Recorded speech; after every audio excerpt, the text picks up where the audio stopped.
So Google has a fantastic plugin collection called the Nick collection, and these basically are what I would describe as mini apps that can live inside your what would normally be a Photoshop document or application. But with Affinity Photo, you can actually import this and use it just as you would a Photoshop plugin. So that's awesome. And with this, you do need to go through a few steps to install it. But if you're on a Mac, it essentially installs each plugin as almost like an app of sorts. But we'll be able to access this from Affinity Photo once we get it installed. So the first thing you want to do, of course, is download it. I've actually got the DMG. It was already emailed to me. You have to enter an email before you install it. So it's kind of their way of getting something on you. With that ready to roll, we can go ahead and open that DMG on a Mac and install it using the green arrow with the icon there. So we'll go through the steps to install and do this a little bit differently than just clicking through and making sure everything's installed right. So we'll hit open here and we'll be welcomed by this screen. Get rid of that window.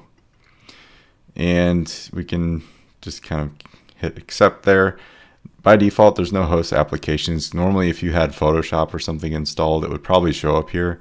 Since I only have Affinity Photo and Designer on this system, that's what's not showing. So by default, those won't show. But what you can do is create a new folder. And well, actually, I need to do that first. If we go to your actual hard drive and say go to your applications folder, which I'll do here.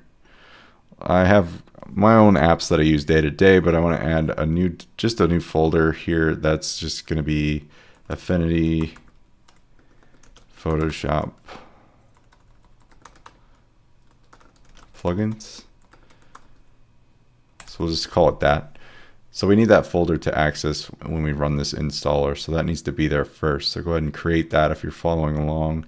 Hit this plus key, and then you'll want to access that folder and just hit open there. It'll create this kind of alias to it that we can reference later when we import the plugins. So hit continue.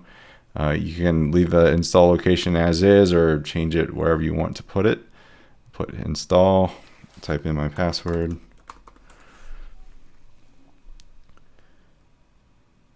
And we'll let that extract and do its thing. Okay, with it successful, I'll get close and just exit out of this installer.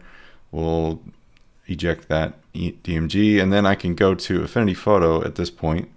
And I have a photo I'm going to test this out on, but we can go to preferences here and go to our Photoshop plugins category area there. And then we want to add that folder we created in our applications folder here. So we have access to all these plugins as you see that it got installed. So you just add the root folder path, and then the plugin support folders need to be basically at the root of your hard drive. So what you can do is either just access your hard drive like this, like clicking through to it, which is kind of a pain, or you can hit Command-Shift-G and you'll have a path folder come up. All you have to do is type / and then hit go, and you should be all set. And that gets you to your root Macintosh hard drive, which is what comes stock if you're on a Mac. And then you'll hit OK. So you'll have this path there, and then our one that we added up there, and then you should be all set. So we'll hit close. You do need to restart for the changes to take effect, so we'll go ahead and restart that. And it should pop up here in a second. There we go.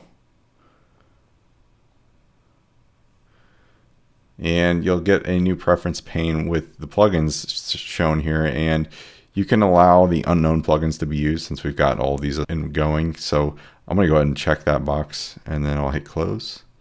And then I'll open that recent file that I just had so we can work with it just to preview some of this stuff. If you go to filters and then plugins, you'll see the Nick collection there now. So we have access to all these things.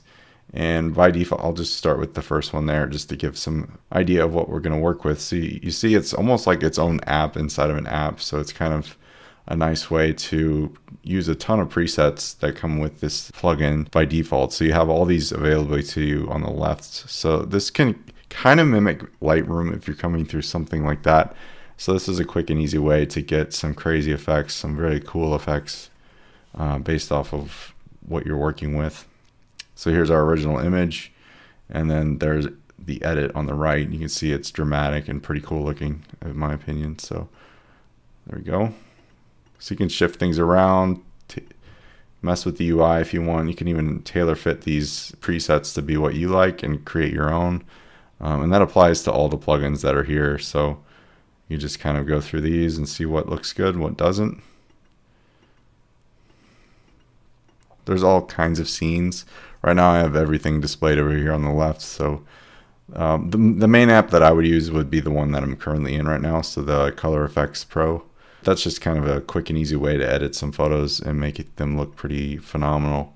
So we can just go back into a new one, like maybe HDR. It's kind of the same approach, I think, but it's got different presets.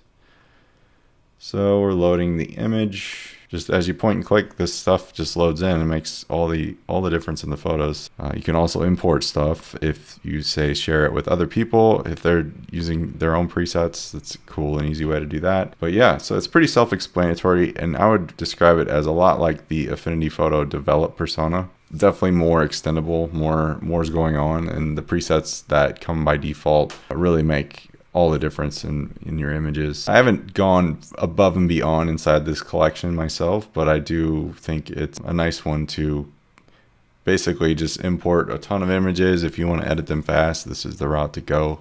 And best of all, it's free, so you can go ahead and download this for free after you enter your email on that page that we minimized there. So on the Nick collection here, have at it. So it's pretty neat. So definitely check that out. There's tons of plugins there. You can view the site to learn more about what each do and what would be relative to your own projects. So check that out. That's how you install it on a Mac. On a PC, I'll have to look into yet. I've yet to do that. I'm not sure if the same kind of compatibility is a forefront yet for PC. So if not, maybe you'll see a video on that in the future once I get another machine to do the same on. So thanks for watching.